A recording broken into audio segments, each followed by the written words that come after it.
There we go. Got my little jet kit. So what I'm going to do is put these carburetors back together. This is the fun bit.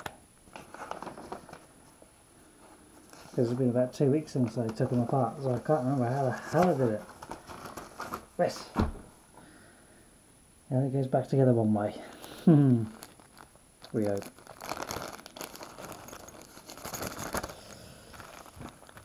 Right. So that's the back cylinder, that's the front cylinder, fine. Let's do the needles first. 2 silver bits per needle, okay. There we go, let's put those ones back in there.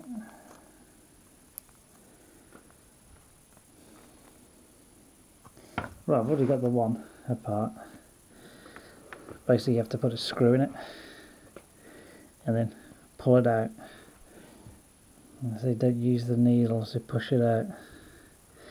Right, so here we go then. So that's 1. There's already one on this, so it's 2, 3. So there's 3 of them on there. Let me get this back in the hole. I think it'll be fun. Where's my needle-less pliers? There they are. Let's just hold it like that.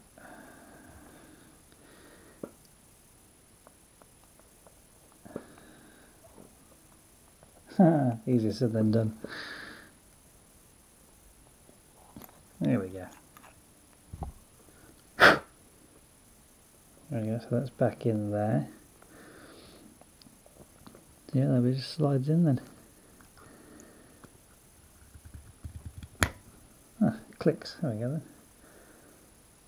then. Undo that screw. Back in the box. Yeah, the needle doesn't go up very far anymore. It's kind of, it moves a bit. This is alright. If you heard that, as my wife told me it was raining. Check the weather app, I think it's raining. I love that. There we go. Right, back cylinder.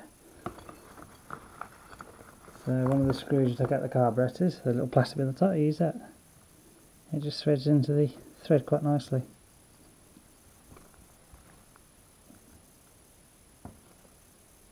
There we go. That one falls out. Ah! That one doesn't have one on. Hang on. Oh, I could see it. It's stuck in there. Let's see if I can get this to drop out. There it goes. So there is another one. Because the jets are different. 70-75s on the original set. Never mind.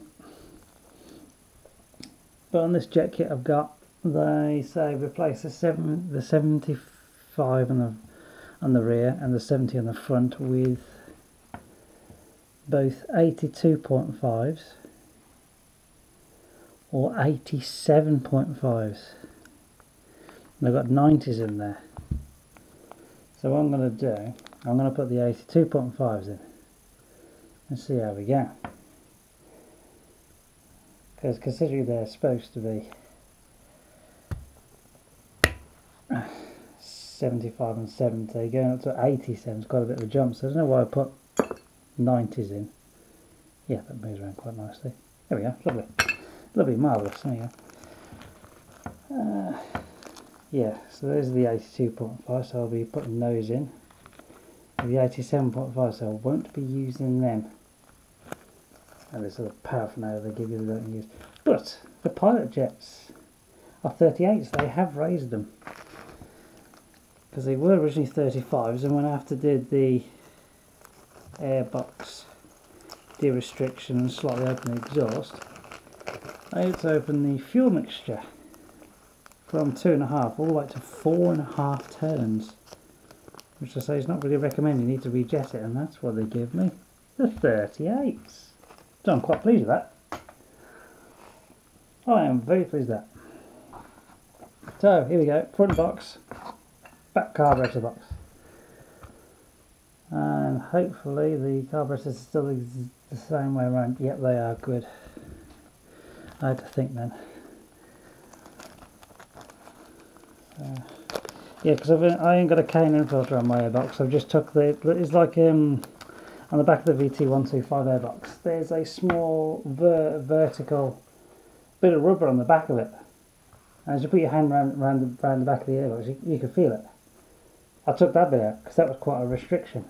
And when I did that, it didn't want to accelerate above 30 mile an hour. Hence, it was running very lean. And that's what I put the 90s in. It made a difference. It was alright for 1,000 mile. And then I stood the bike for a couple of years. Well, it's not a couple, it's about 7 years. So there we go. So that bit is coming to the front. Yeah. So yeah, you see, you just got to be careful because that is actually turned over. There we go. That's the throttle wheel there. You can see it. No. That one. So that's the front cylinder. That's your rear. The back end, as my wife calls it. Right, here we go then. Let's get these main jets sorted. So let's take the front one out, which I know is a 90.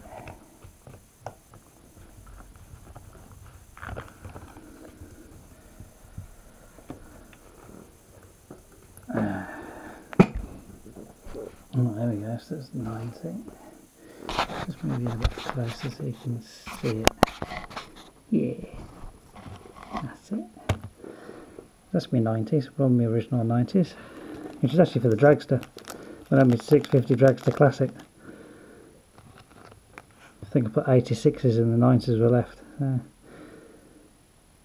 That's one when I was 22, playing around with things like that. Yeah, it just says 82, it doesn't say 82.5. Oh well, we'll start with those. Because I could put the 87s in, but considering the pilot jets have been made bigger, so from 35 to 38, and also the needle is being raised, I don't think I need the 87.5s, I think I only need the 82s.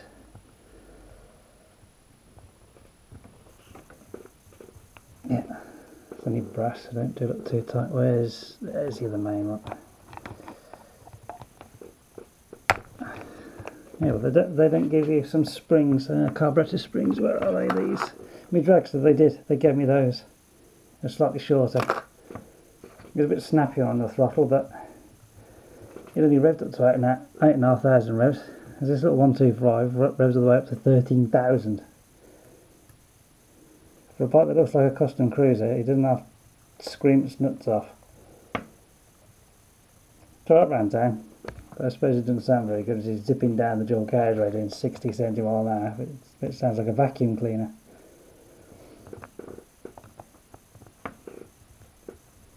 Right, well, that's it.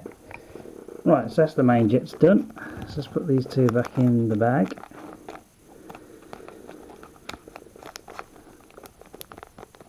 Chuck them over there. Right, pilot jets, 38s. Right, can that big screwdriver? No, need a smaller flat one. There we go.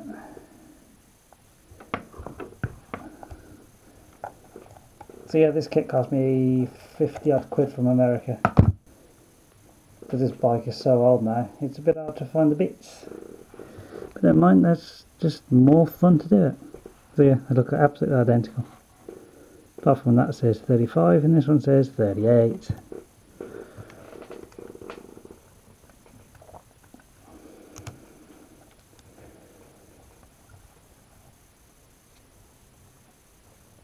So for people that are out there that got these bikes, this won't make the 125 go any faster.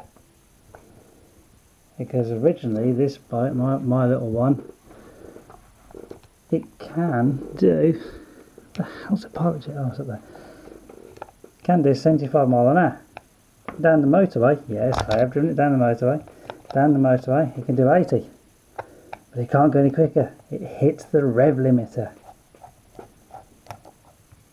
So if you want top speed, this isn't going to help you in the slightest.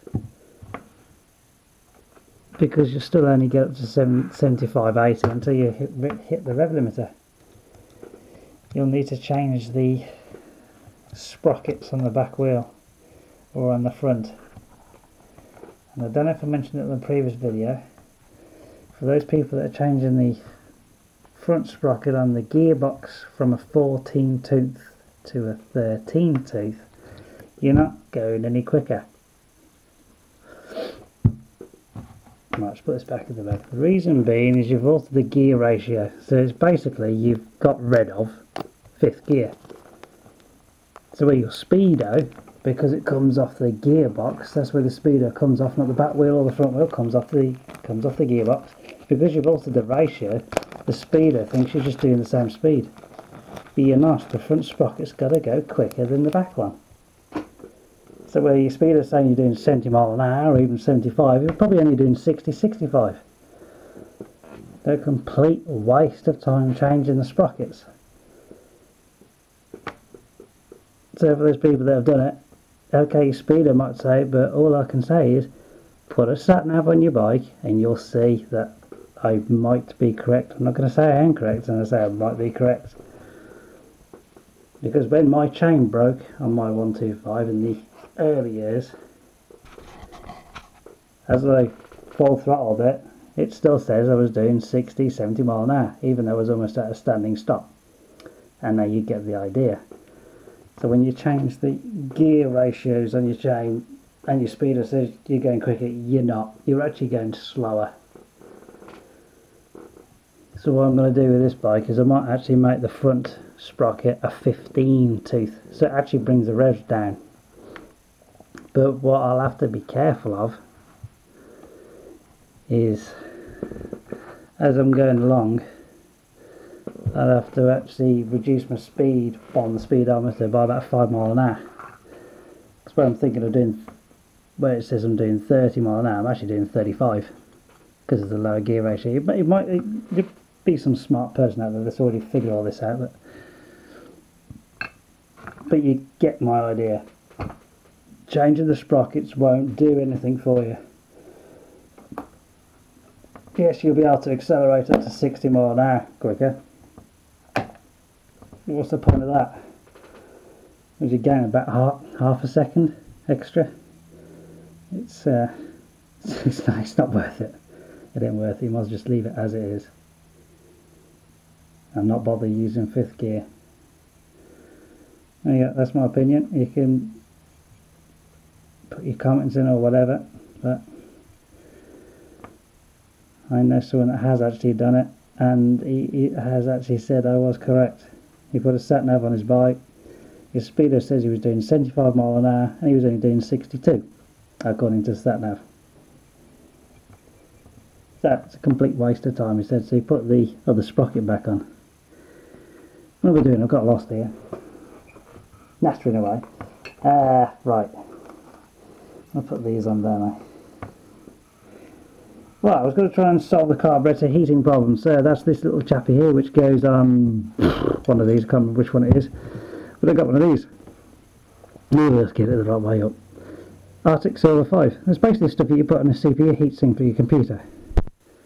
So what I'm going to do is I'm going to put a little blob of that.